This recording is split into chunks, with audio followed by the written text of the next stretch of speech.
Welcome to the number one real estate agent and real estate podcast in the world. We've got Nick Baldwin and Tristan. What's up, Nick?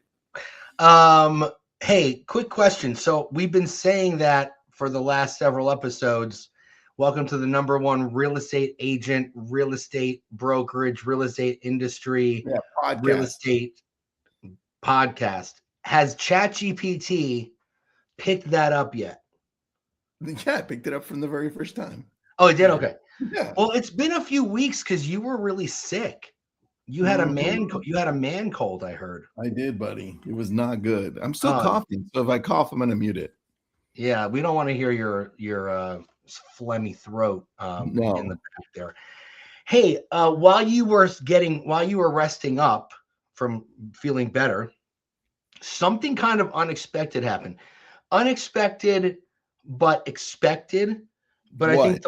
I think the way that it happened was unexpected, or who was involved was unexpected. So, Tristan, you know the department store Bed Bath & Beyond, don't you? I do. I kind of like it. I thought they were out of business, but I guess they're not out of business. I don't know. When the stores were open, I loved going in. I know the website is still around, at least. But Bed Bath & Beyond decided they want to get into real estate, and they acquired Fathom Holdings, Fathom Realty, in an all-stock transaction, which was valued at $53.4 million.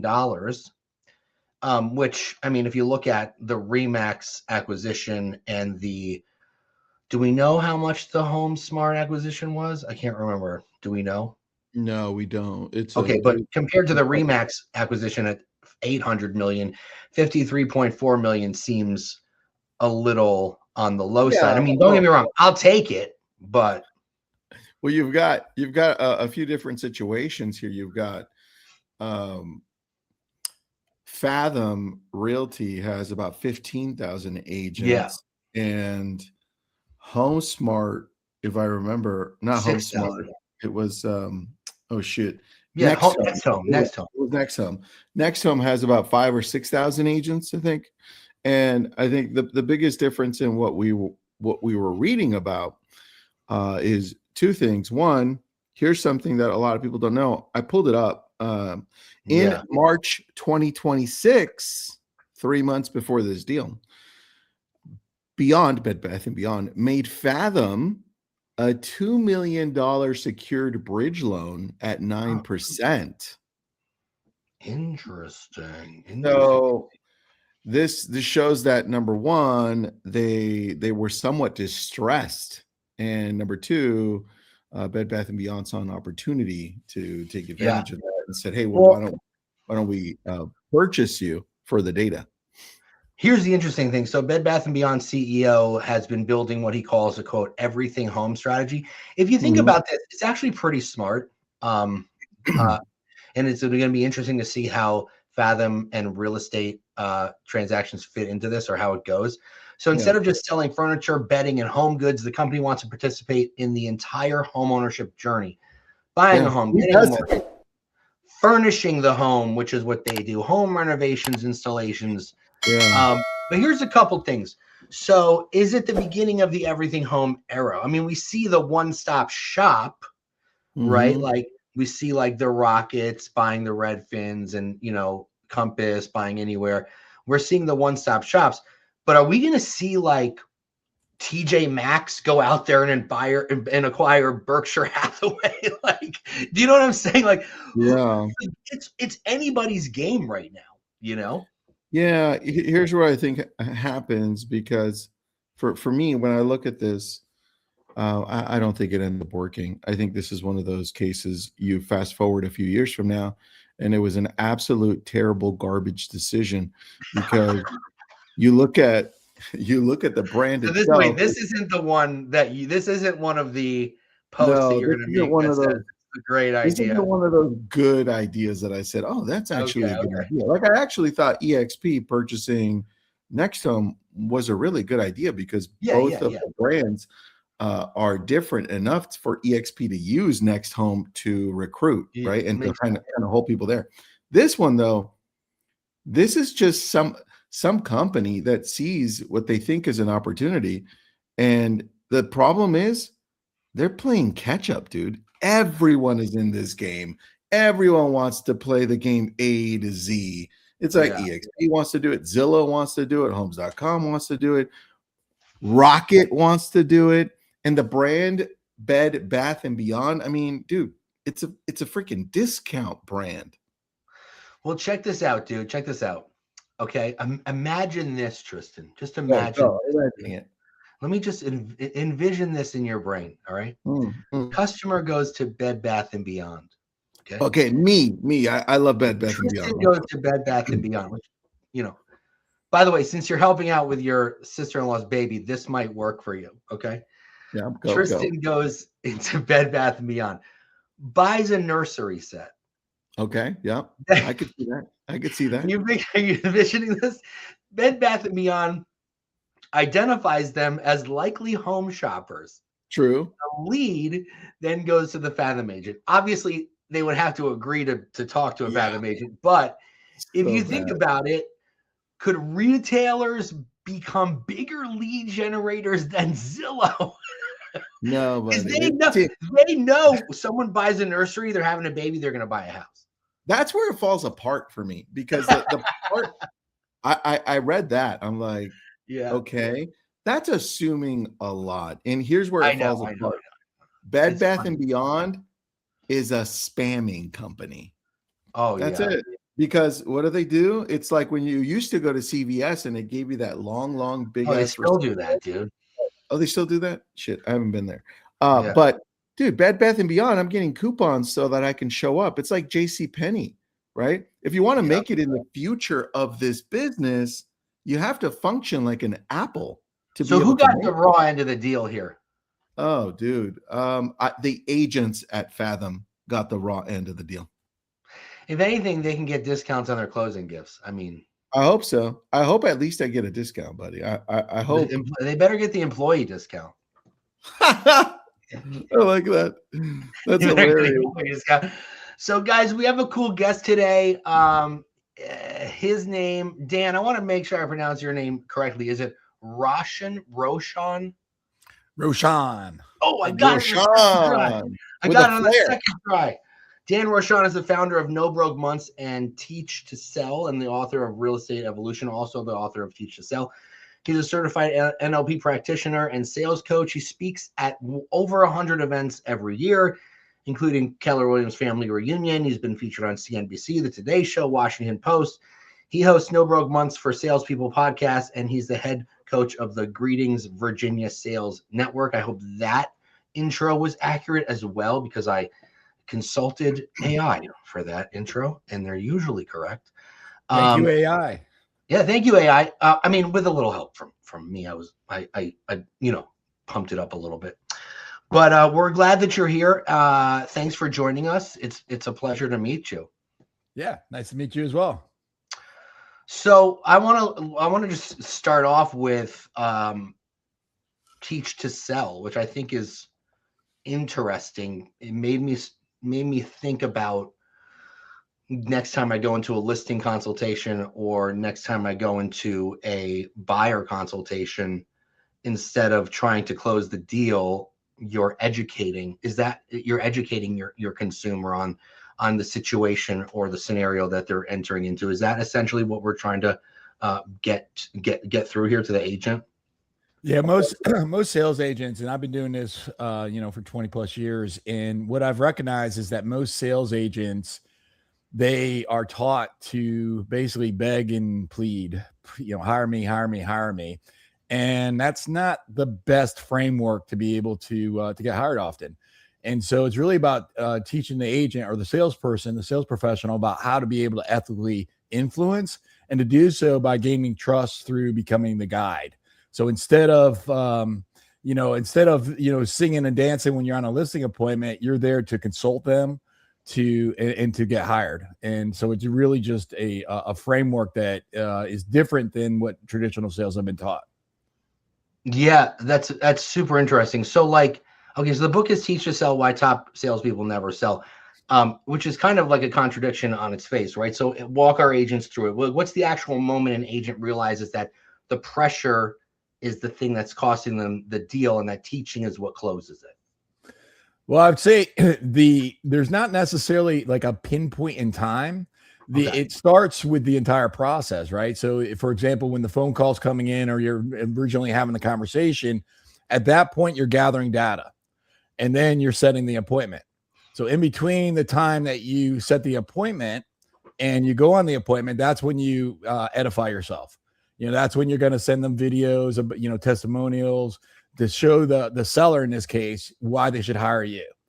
So that when you go on the appointment, now you're there again to be able to help them interpret the market, the economics of the market, what that means to them, and to guide them through the predictable problems of a transaction. What's going to happen when the home inspection occurs, what's going to happen when the financing 21 days, after the contract and the appraisal and such. So instead of like looking at a moment of time, I would say, just ask yourself, if you're an agent tuning into this, do you have consistent predictable income? Right? Because if you don't, then you may, be missing an opportunity, because most agents, they're spending more money on leads and CRMs and social media and, but they still don't have consistent predictable income, right? They have the leads, but not the appointments. And so if you don't have enough appointments, then, that's an opportunity for us to discover what is it that you're doing. Yeah. Tristan, sorry, go ahead. Did you have I was just going to say, a lot of agents, with the systems that they have in place, the follow-up systems specifically, they're not leading with that value. They're leading with that being too eager, the quote, just checking in, or I just wanted to circle back or follow up. There's no education there whatsoever. There's no value there whatsoever. And that's a turnoff, and we always tell agents, lead with value. Send that home buyer book, send that neighborhood guide, send that video you did on the schools or the restaurants or whatever. And that's, what a lot of agents are missing. The content, let the content do the teaching for you, essentially, is what I'm trying to say, Yeah, but then when you're on the appointment, then it's a different, now you're teaching them how to, what's going on in the marketplace. You're teaching them the economics, the supply and demand, how many homes were listed in the last 30 days this year compared to last year. And you're really guiding them through, the economics so that they can understand what that means to them. And then also the predictable problems. If the agent does not know how to create trust and uncover the pain and lead the client to having clarity, then, we talk about like, do we need more leads? Well, more leads just become more people to chase. Right. So, a lot of agents were never taught how, they were taught to pitch. They were taught to, explain, but today's consumer, they don't want to be closed. They want to be led. Dan. Oh yeah. That's a good one. And what you're talking about, it sounds, for a lot of agents, it sounds like a fundamental change that's just not going to happen because of the way we're taught from the very beginning. Is there a process that you suggest we follow to get to that more naturally? Yeah, I'll give you a 3-step model that I go through in the book about how to be able to ethically influence. Cool. And so I call this the CPI communication model. CPI is short for consistent predictable income. Ooh, and like so that. What the CPI communication model is it's 3 steps. So step number 1 is to be in rapport or gain rapport. And I'm going to talk more about that because rapport, that word is so misunderstood. So I'm going to expand on that here in a second. Step 2 is to ask adept questions, deep diving questions. And then step 3 is to actively listen. So if we start with rapport, we have to understand what is rapport. And rapport is just simply, it's a connection of energy, right? So Tristan, when you and I, when we connect with each other and I'm really paying attention to you and I'm paying attention to what's going on in my body, and I'm noticing, do I feel good in Tristan's presence? And I notice that I do. Do I feel good in Nick's presence? And I notice that I do. And so now when I notice that I feel good in your presence, the odds are then you also probably feel good in my presence. Okay. So I'm paying attention to you gentlemen, but I'm also paying attention to my energy inside. And so then as I'm paying attention to the energy, now I'm seeking to connect the energy. And that's what rapport is. Okay. So step 1 is to be in rapport. Step 2 is to ask adept questions. Most agents will say, you want to buy a home, and the buyer says yes. 3-bedroom, 2-bath. Fantastic. Let's get you set up for a tour. Well, that's the surface level questions. The deep level questions, I learned this when I was consulting a buyer, it was a few years ago, actually, now at this point. And he said, I want a 1-bedroom, 1-bath condo. And the guy made like $500,000 a year, like crazy money. And I'm like, why does this dude want 1-bedroom, 1-bath? And I found out that it was because his daughter went to a certain school. He just got a divorce, and he wanted to make sure that he was physically had a location so that he could still be dad. Okay. He just needed the apartment there. He never even went there. He just needed the location. And so as I'm asking the adept questions, I'm discovering that his motivating factor is that he wants to be a good dad, that he doesn't want to be a deadbeat, that he wants to be able to guide his daughter. Now that's so much deeper than a 1-bedroom, 1-bath. So step 1 is to be in rapport. That's the connection of energy. Step 2 is to ask those deep diving questions that are uncovering the truth and oftentimes the fear. And then step 3 is to actively listen. And so what are you actively listening for? If you've ever been with a buyer or with a couple, I'm sure you've had this example for the listener. I'm sure you've had this happen to you where you say to 2 buyers, you say, hey, do you want to write an offer that gets accepted? And one says, yeah, let's do it. And the other says, yeah, let's do it. Right. They both said verbally yes, but one said clearly no, and the other said yes. And so those are the 3 steps that the listener can adopt in your business. I love that, man. I do love the scenario that you explained about the guy who makes a lot of money only wanting to buy the 1-bedroom apartment, and a lot of agents won't ever find out the real reason because they don't ask the questions. They don't do the buyer consultation. They're not asking questions that come from questions. They just kind of go down their list, and they're not actively listening, and they're not diving deeper because the buyer's not going to voluntarily most times tell you. Yeah. They're just not going to. They're going to be guarded until you start building that rapport, and then they'll start regurgitating all of the information that you need. But you gotta dive deep at first. You know what I mean? I'd say the number 1 phrase that I recommend anybody write this down. Anybody listening to this, the number 1 phrase in sales that you can use is tell me more about that. Oh, okay. I thought you were going to say date the rate, but I was just being facetious. Date the rate. Date the rate. That's the best. Lead with that. Lead with that, everybody. What is it? Yeah. No, sorry, Dan. Go ahead. What was the secret phrase? I was on the edge of my seat. That's not it. Just so you know, everybody. It's not date the rate. It's tell me more about that. Oh, I like that. That's because good, when my therapist says tell me more about that, I tell her more. Nick doesn't stop at that point. It's like, we're up. The hour's up, Nick. Oh, that's 45 minutes. Sorry. That's what my therapist says. So she says we're out of time. No, that's cool. I like that. Tell me more about that. Yeah, it's the key phrase in sales because when you're asking that, you're really deep. You're going deep, right? It's about understanding. If you think about this, and I go through in the book this as well. If you think about you are the solution. So the real estate agent, you're the solution. But before you become the solution, you've got to be able to framework to understand what is it that's the problem that you need to solve. Okay. So that's about asking deep diving questions to get to the point of what is it that you're externally experiencing that's a pain? And then what are you experiencing internally that's a pain, right? And so the external is I don't have enough money. The internal is I feel like crap because I don't have enough money.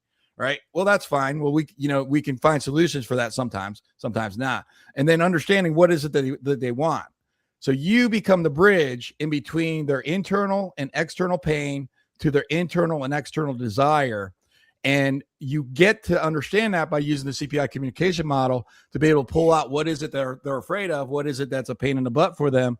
And now if they want to be able to have a smooth transaction, they want to be able to have predictable future, then you become as the agent, the solution, the bridge to bridge that gap. Yeah. So go ahead, Tristan. Sorry. No, go ahead, buddy. No. You first, please. I'm looking at this longer term going into the next phase of what agents now put this into play They're starting to use it. But then long term, because most agents are very short term oriented. Sure. Where do we fail in using this? And where doesn't it work for us because we're not doing it right? Just really not being present to it. It's like learning. It's like I don't speak Spanish. Do either of you guys speak Spanish? Tristan speaks fluent Spanish. I was going to guess that, but I didn't want to assume it. Right. And so Tristan, did you speak Spanish like as a kid or English as a kid or both? Both. Okay. Then you could probably imagine if you spoke one or the other, and then we're talking now as adults and we're talking in English, you're not thinking of Spanish right now, are you? No, I think in English first. So it's tougher in Spanish. Okay. But for some, you could also, if you're in Spanish, you may relate to say now you're thinking in Spanish. Would that be true?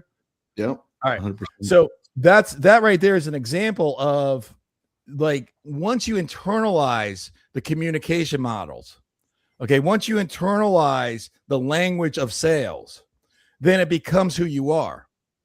Okay. And so to answer your question, Tristan, is like, well, where do people go wrong is that they don't take the time to really understand communication. They don't take the time to really understand that we go through life, giving meaning to things. Right. And sometimes that serves us and sometimes that screws us up. But guess what? Our clients also do the same thing. Right. So it's once you understand that we're going through this life, assigning meaning to the world, and that meaning, the three of us are going to come from this interview and, we're going to be like, that was great. Or, hey, that was perfect or whatever. We're going to have a different opinion of it because we have three different experiences. We also have commonalities, right? Which may influence it. But I'd say the biggest mistake that salespeople make is they don't really take the time to study how can I influence ethically. And that's why I wrote Teach to Sell, to be candid with you, is to be able to show agents and show salespeople in all industries how you can communicate in a way that now that becomes your Spanish. All right. So now I have it internalized and I show up and I'm thinking in Spanish, or I'm thinking and communicating in a way that's going to be ethically to influence. So in essence, this is the language of sales. It is. Yeah. I spent decades learning neurolinguistic programming, hypnosis, sales, psychology, neuroscience. And, I grew up in sales. So my first 20 years in sales, I just sort of did it like trial by error. But the last 20 years, then I learned the scientific study behind it. So I sort of did it backwards. Right. And then I proved that the things that I was doing worked, and I now I understood why they work because, I studied it after the fact. And so that's why I wrote the book, is to take that and put it in a condensed version to be able to help other people to know how you could have consistent, predictable income through the way that you're communicating. All right, really quick on the book, because I see on this, I'm on Amazon right now, June 23rd, 2026. That's the publication date. So we can pre-order now. I think by the time this comes out, the book still won't be out, but it looks like it's audiobook, book, and Kindle. Anything I'm missing there, Dan? If they go to the website, I don't want to pitch this now, but if they go to teachasellbook.com, then there's a bunch of classes in there that I'll give them for free as a bonus as well. There's about 4 pillars of how to believe in yourself, how to be able to find leads, how to be able to build an organization at scale, and then how to be able to lead. And that's a Teach to Sell book. I see that link. I wanted to talk about the 4 pillars. Yeah. So you use this a lot, slightly different language in business versus real estate context. So like believe in yourself for real estate transactions, like think about maybe belief or mindset. For find business as the second pillar, and real estate would be lead generating. Build an organization to scale, organization building, and leadership is the same. But let's talk about the 4 different pillars, how they differ from each other, and how real estate agents can use them. Yeah, well, they build upon each other. So if you think about like a building, and it's going to be a 3-story building, and there's going to be a foundation. The foundation is belief in yourself.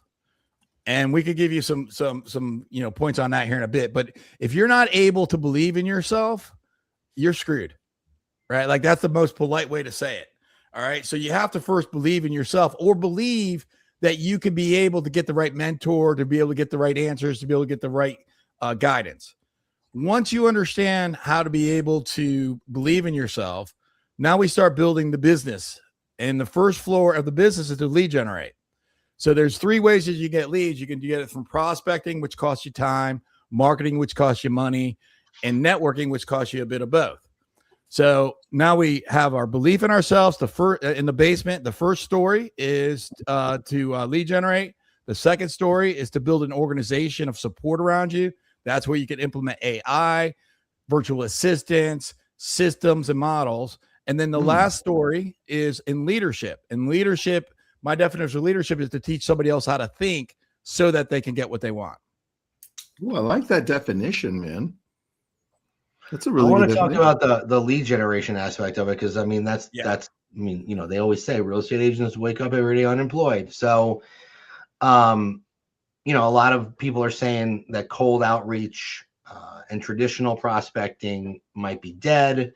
But obviously, consistent prospecting is still the foundation of predictable income, regardless of what market you're in. But in a market that's so unpredictable, what does consistent prospecting actually look like for a real estate agent week to week? Good question, dude. First step, ask yourself, if you're an agent watching this right now, what are my superpowers? What do I do good? What does my mama say I'm good at doing? What does my brother, my sister, whoever, best friend, spouse, what am I good at doing? What do I enjoy doing? Not in real estate sales, just in general. In life. And now that I understand like who I am and what I enjoy doing, now I look at all the different ways that I could find business. You know, I could go expires, FSBOs, open houses, Facebook ads. There's, you know, a million different ways we can get business. So now that I understand what my superpowers are and I understand what the options are, I just simply pair the two up. Mm-hmm. So if I'm somebody who's like touchy-feely and I come into the room and I make the room warm and I like people and people like me, open house may be your way. Mm-hmm. But if I'm fearless on the phone and I don't care if someone says, you know, F off or whatever, Dan, I don't care about that, right? It doesn't even faze me. Maybe calling expired listings would be your way, right? So it's understanding like let's put you into the, like, you don't have the choice to do nothing, but you do have the choice to choose which lead generation strategies that you're going to employ. I don't know if I agree with the fact that cold prospecting is out. I really don't. It's just how do you cold prospect has changed. It's harder to do, that's for sure. Well, absolutely. But guess what? When things become harder, that's where opportunities are created. Yeah. I love that you brought this up, because I remember when I was doing research on you, reading that aspect of it in terms of doing the prospecting in conjunction with what you're good at doing in life. And a lot of agents feel that they do need to do all of it. Like, oh, you gotta pound the phones, you gotta door knock, you gotta do the open houses, you gotta do the Facebook ads. They're told they gotta do all these things, and then they don't do anything because they're frozen. You know what I mean? So I like that you brought that up and said that. I think a lot I'll say this about that. Our friends Gary Keller and Jay Papasan wrote in the one thing at the forward of that book: if you chase 2 rabbits, you'll catch neither. Yeah, that is true. That is true. Yeah, I think a lot of agents are going to breathe a sigh of relief hearing that, because they're all coached the same way, and not everybody. Here's the thing: first of all, if you have no business, you have no business doing anything but seeking business. Period. Mm-hmm. End. Now, how do you seek business? That's based off of what your skill sets are and based off of who you are as a human being. And now we want to do that 1 to 3 hours a day, 5 days a week. Or maybe 4 days a week. I could buy that as well, but no less than 4 days a week. To prospecting and going after prospecting or whatever your lead generation thing is. That could be prospecting. It could be calling expireds. It could be following up on your open house. It could be doing a webinar. It could be whatever it is that you're doing, filming YouTube videos, whatever your way of getting business is. 1 to 3 hours a day, 4 to 5 days a week. Got it. Yeah, that makes a lot of sense. I like that. Agreed. I want to talk. Oh, go ahead, Tristan. Yeah, quick question. You mentioned building a magnetic personal brand to attract naturally. Can you expand on that so that people listening in can understand? Because I think we're in that world right now more so than the old cold prospecting type of world. Think about your favorite teacher, your favorite coach, or your favorite guide. Mm-hmm. And for the listeners, if you can close your eyes, I want you to encourage you to close your eyes, and I want you to see their face, hear their voice, feel the way you felt when they believed in you. Now, if you have your eyes closed, open them up. And now imagine that person walked into your room today and they gave you some advice. Would you follow it? So I bet everyone that's listening to this right now is going to say yes. So what I just did was I gave you an example of how trust is built. So going back to your question is, how can you become magnetic? You can become magnetic by teaching people. That's what teach to sell is. You can become magnetic by helping people, by guiding people. Now, for some of us, that could be on video. Like the three of us, if we're, and I'm still in real estate sales, but the three of us, if we're all in real estate sales, we would all be comfortable with doing video. Would you guys say that that's true? Yeah. I agree. Tristan, that's got to be a yes for you. Yeah. It didn't come through. Sorry. I got you. So like that could be our way. So now what do? Tristan, the content that you do is some of the best content that I see in real estate, and Nick as well. But I see you guys promote stuff that is useful, right? You're talking about Bed Bath & Beyond. Who else is talking about that in Fathom, right? Like, so you want to know what's interesting? Do you want to know what's interesting? I don't mean to interrupt, but I just want to say that I appreciate that you said that, because so many agents, when we talk about these companies acquiring other companies, they just don't care, and they don't see how it affects them when it directly affects them, man. Yeah, it changes the landscape. Directly affects them, so appreciate you saying that. I just wanted to say that. I want to go one other thing, Tristan, because you were asking about like how things have changed. Here's the one thing that will never change, in my opinion. I hope to God I'm right on this: relationship. Yeah. AI can support us, technology can help us, right? Systems can be able to provide predictable results. So if you're building a real estate agent business today, I'm going to say build it based off of AI so that you can focus on the relationship, because that relationship is what's going to make you money. And that relationship is one such that you've got to position yourself so that you are the guide. That's true. I was going to bring up AI to you because, obviously technology gives us a lot of information, but you say that only humans can give us trust. AI, obviously, I mean, people do trust their AI because it gives them in direct answers, but there's nothing, it's not the human to human trust, right? So does the agent's entire value move to trust, and is the teaching how you build that trust then? Yes, it is how you build that trust. And my belief right now is that the agent's value is becoming more in negotiations and more in expertise of guiding. Okay. And so, can a consumer go on and find their own homes? Absolutely. And when I started in this business, it wasn't like that. Right. And then Zillow got in the game, and now it's Zillow plus everything else, so the consumer doesn't need me to necessarily find them a home. Now they need me to tell them, hey, have you considered the commute to work? And if you're trying to take a left turn on this corner, it ain't happening.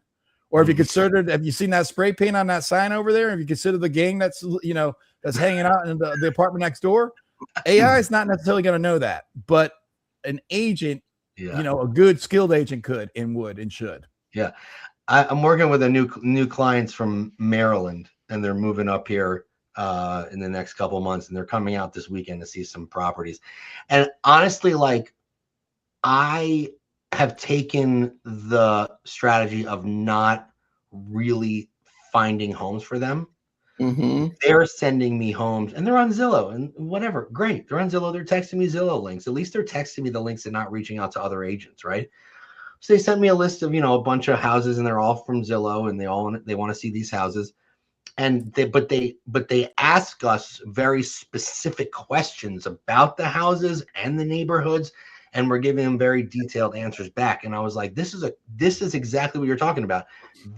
This is the new way right now. They can see houses anytime. but they don't have the answers that we can give them, So I love that you said that. Thank you. Just wanted to give you that little tidbit there. So what's the line between like what an agent should automate with AI and what they should keep human? Because I think we see a lot of what they call AI slop out there. Yeah. Right. Yeah. Everyone's posting there's the same content, the same script, the same post, the same images. But what should we be automating and what should we be keeping human? Well, let's talk about that AI slop. That AI slop is doing the opposite of what you want to do, and it's breaking trust. Because we can all see when it's AI slop. Like we know what we're talking about, right? Now, can you use AI to create ideas and that type of stuff? Absolutely, right? But it should be your voice. I had a buyer who's in Korea who reached out to me, and she actually has an offer that we're negotiating today. And I had done a video for her to describe all the different areas of Northern Virginia, and in the proximity that had to her workplace. And I send that over to her, and I send the data. And the first thing that she replies to me, she said, "Dan, I'm so impressed that you did this. And at first, I thought it was an AI video." So that's an example right there that we should be prepared that AI is actually going to ruin our trust. If I did use an AI video there to replace myself, probably not a good idea. But if I used AI to find the data, for the nuances of the things that I didn't already know, that's probably a good idea. So I think you should use AI for anything that is functional and anything that's fiduciary. That's got to be you. Yeah, that's a very good advice. Tristan, what do you think? True. No, I love that, man. That's very true. So I wanna, because we're running out of time here, but I want to just really quickly say that your origin story is similar to my origin story. You went from waiting tables to and zero sales to a career with no broke months. So like I waited tables for till I was into my 20s probably, right? Like moved out to Los Angeles, became a professional auditioner. Went on lots of auditions for movies and television shows, but I was waiting tables a lot. Then I moved back to New Jersey, started waiting tables here, going back to school. And then I met my now wife at the bar that I was working at. She's like, "You better get your shit together because I can't date a 27-year-old bartender who's working till 3 a.m. So I got my real estate license and never looked back." But for the agent who's listening right now, when I made my first commission of $6,000 and I quit because I realized that's about 3 months for a restaurant. Yeah. That was I 3 months. I left on a $6,000 cushion. So for the agent listening right now who's in their own version of that first 6 months, what's the one shift from teach to sell that you'd put in front of them right now? You have to have faith. And so today, Nick, you have an absolute faith. When you were that bartender at 27 years old, you may have had a blind faith. And so regardless, you have to have faith. If you're in that position right now where you don't have the history and you don't have the success and you don't have the reps in to be able to have absolute faith that I can make money tomorrow. I'm unemployed. I wake up unemployed every morning. You guys said that earlier. And I'm good because I've done this for year after year after year, and I know I'll figure it out. But when I started, I had to borrow somebody else's faith. And what I did was I reached out to top producing agents across the entire country. I interviewed them. I said, "What would you do if you were me? What advice do you have?" And all of them said the same thing. It's like, just stick with it. It's going to take you 3 to 6 months to get started. And it's the most painful, part of the journey. Once you get past that journey, as long as you consistently continue to find business 1 to 3 hours a day, 4 to 5 days a week, you will have consistent, predictable income. And that's been my experience. And it was before my experiences was what I studied. So I would just say, have faith. I like that, man. Very good. That's very well said. Yeah. So where should we go get the book? Tell us what you're doing. Tell us where they can find you. Where can they buy your book? Where can they join you have coaching, right? You have different classes that you teach. Where can they find all those things? Well, if you ever felt like you had to choose between being successful and being authentic, Teach to Sell is the book for you. It's going to show you how to close more deals without being pushy. by learning how to teach, learning how to lead, and how to guide, people that is going to go to the decision that serves them.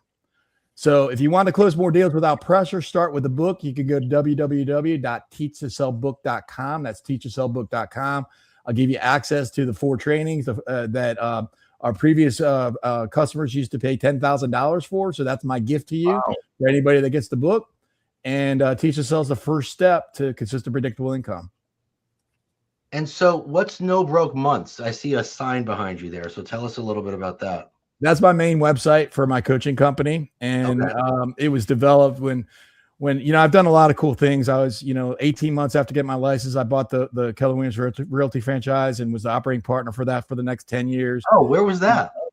2008 or 2000. Yeah. 2000, November 2008, I think is when I bought it. Where was it? Oh, Alexandria, Kingstown in Virginia.